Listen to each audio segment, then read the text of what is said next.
पैसे घेऊन ज्यांनी मतदान केलं त्यांनी जय भीम म्हणू नये. बाबासाहेबाच्या जयंतीला बॅनर घरावर आणि गाडीवर निळा झेंडा लावू नये.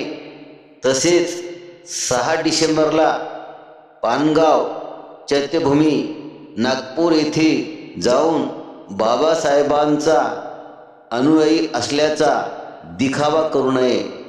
रेकॉर्ड ब्रेक लाचारी.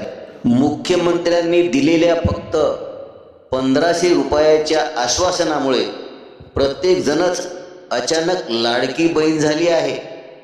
परंतु बाबासाहेबांनी हिंदू कोड बिलाद्वारे स्त्रियांना गुलामीच्या त्या चक्रातून मुक्तता दिली होती, अन्यायाची साखळी तोडली होती. आज मात्र त्याच लाडक्या बहिणीनं बाबासाहेबाच्या महान योगदानाला विसरून फक्त पैशासाठी आपल्या स्वाभिमानाला हरवले आहे.